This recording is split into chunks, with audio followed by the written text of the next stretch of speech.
Angel Reese's response to a viral Caitlin Clark reminder has fans saying the same thing. It has been 2 years since Angel Reese gestured, "You can't see me," at Caitlin Clark, and spectators spewed up the rivalry narrative. You can find people hashing the case now, considering the two don't even play the same position. But no, the conversations aren't dying down. Because this isn't just about their on-court antics. This has become about who's drawing more eyes. So, when the matter came back around to Reese, the Chi-Town Barbie had a swift response, and fans had a few opinions on it. As much as the rivalry was built out of near to nothing, it did become a platform for viewership records only imaginable. Start with the 9.9 million during their 2023 championship encounter and see it translate in the pros to 2.3 million, peaking at 3.3, the most watched in the league.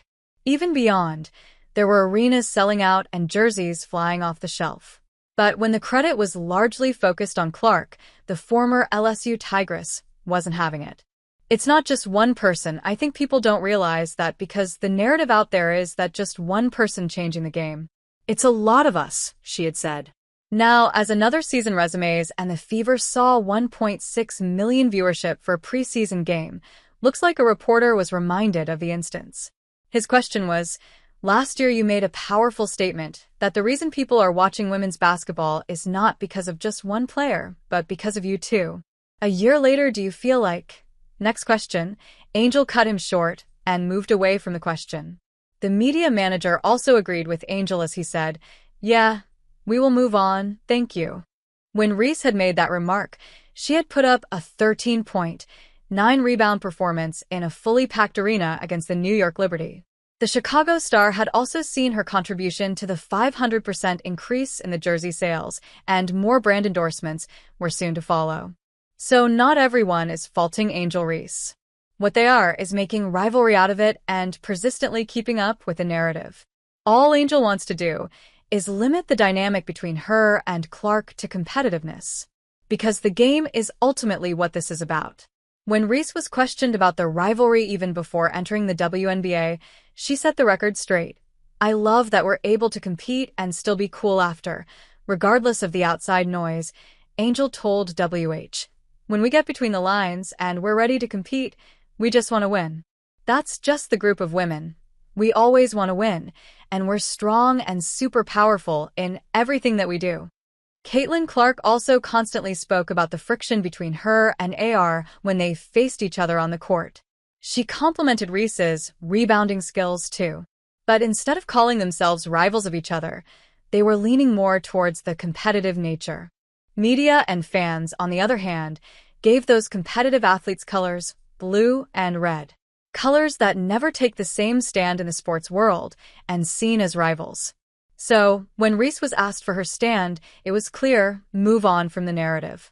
Fans, for whom the players take the court and the media covers the game's aspects, saw the response from Reese. Their views matter, and they are widely on similar lines. Angel Reese's two-word answer, shutting down the reporter, was well received by the fans. The new and the old are in sync, as most comments on the video shared applauded the Chicago forward for her stance. Period. They gotta move on. "We are not playing that this year. Let's ball," wrote a user. The rivalry narrative was in the news for 2 seasons, even though the athletes were denying the same. Fans at some points are done with the idea of putting CC and AR against each other with no connection to the actual on-court performances. More fans support the athletes' views and want to watch the ball game. Another also followed the line. "That question shouldn't have been asked. Irrelevant. And I'm a CC fan." Clark herself shot down the idea many times. In an interview, she was clear on her views over the rivalry. The only thing people cared about was this controversy that was really fabricated and made up, and then that has continued to be the case ever since. Many podcasters like Rachel Demita have pointed out how these narratives are injecting negativity in fans, and it's unnecessary. It is only right Angel took a firm step to put a full stop to it. One of the fans could predict what it would have stemmed otherwise. Well, she didn't want that smoke, the comment read. One fan lauded Reese for that stance. "Atta girl, superstar. Grow, evolve." That's what Angel's been at. be it calling out the toxic fans on her podcast, rightly named Unapologetically Angel, or so on her X account. Reese knows her worth. She can clap back. Remember the time she flaunted her draft pick and W standing when a user had criticized her game? Yeah, the Chi-Town Barbie is here for none of that, and her fans are all in for that attitude. Great job not falling into the trap this year. Move on to the bigger and better things, trying to get better and win titles. Also, you guys can become allies and market this league like crazy while still competing super hard against each other like Bird and Magic, came a suggestion. Well, they are halfway there.